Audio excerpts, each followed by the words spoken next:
Is AI coming for your job? A new report by the Chamber of Commerce says Dallas is among the most threatened cities in the nation when it comes to the number of potential job losses due to AI. So we asked Larry Roberts with Red Hat Media to give us his best insight into what's going on and what you can do. Good morning. Thanks for coming in. Good morning. Thanks for having me back. Yeah, so the Chamber report says almost 500,000 jobs in Dallas. Why Dallas? Well, Dallas has always been a leader when it comes to technology, so it's not surprising to see that AI is coming here first and foremost. And another report that's out says women will be in the majority of those affected. Why is that? Well, I think a lot of it has to do more with the industry. If we look at the trades like plumbing and construction, most of those positions are held by men. So it's not necessarily replacing women as much as it is replacing industries. Okay, so we asked you to come up with 5 most likely jobs to be replaced, and you started with tech jobs. Yeah. Some people think that would be the last thing.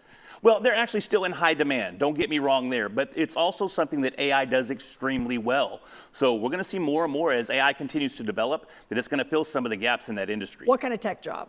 Like Programming, data analyst, anything along those lines. Okay, number 2 on your list was customer service, and that's not a surprise because I think we're already seeing so much of that, right? With the chats and the, right? 100%. It's chatbots that we're talking about here, and I'm sure you've called into customer service and already had to interact with a chatbot at some point in time, and we're going to continue to see more of that. By 2027, they're saying that all companies, or 25% of those companies, are going to be using chatbots for their customer service operations. Okay, number 3 on your list was media jobs. Advertising, journalism, and I mean, I was looking at something this week which was talking about the controversy over journalism departments and newsrooms using AI to write some of their stuff. Is that what you're talking about?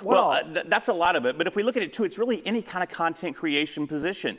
I mean, if we look right now, we've got 2 major strikes going on with SAG and with the Writers Guild as well. Right. And AI and how they're going to utilize AI going forward is at the forefront of those negotiations. That's really interesting. I was not aware of that. So that's one of the items of dispute is anything. Are they going to use AI AI to write writing, scripts? anything along those lines. Okay. Number 4 was education professionals. Do you mean teachers? I do mean teachers, professors, tutors. We're seeing teachers already use AI to generate entire lesson plans. We're even seeing teachers using AI to grade papers.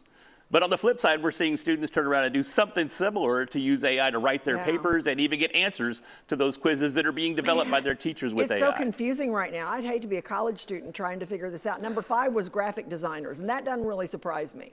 Yeah, and graphic design, that's really kind of lagging as far as overall is concerned. We do have some platforms like Midjourney and Adobe Firefly that are making tremendous strides with text to graphical image generation.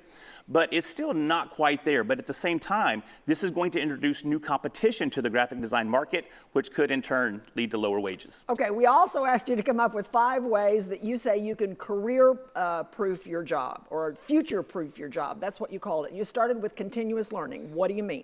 Yeah, well, we've got new technology, so we as the employees, we need to make sure that we stay abreast of all this latest technology by educating ourselves continuously, whether it's improving our position within our current career or getting additional certificates, attending webinars, going to conferences, whatever we can do to further our education, we're going to find ourselves in a better place. Would you include in that, and maybe this is one of your other tips, but embracing the technology, learning how to use it, 100%, not being afraid of it? We're going to get there. Okay, we'll talk about that in a second. Okay, you say focus on soft skills. Do you mean interpersonal relationships? 100%. Well, we're getting to the relationship part as well, but communication skills at the top of the list. If there's one thing that AI can't do, it can't be human.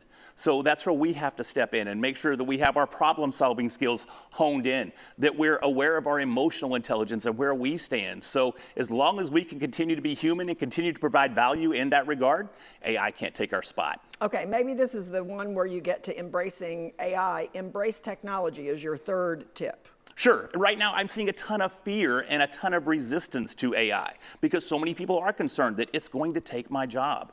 But really, we need to look at it from a place where we embrace it, where we open our minds up and we learn what this AI is all about so that we can adapt and continue to bring value. Okay, number 4 was networking. Networking, this one gets overlooked so often, and this is what you were talking about with the interpersonal skills. You know, right now, a lot of people need to get out there, start shaking hands, create personal and professional relationships, and this is going to open up doors and create more opportunities for you in the long run. Okay, and 5th on your list was entrepreneurship, not to be taken by the faint of heart. Definitely not to be taken by the faint of heart. I learned that lesson right out of the gate. And it's not so much that I'm saying you need to start your own business to survive this, but think about it from an entrepreneurial perspective. The leadership that an entrepreneur has to take, the creative decision making that an entrepreneur has to put in place. If you look at it from that perspective, it will allow you to continue to provide value regardless of what your position or your industry is. Those are some great tips. Thank you so much. Really Thank you. appreciate your time. Thank you so much. Appreciate it.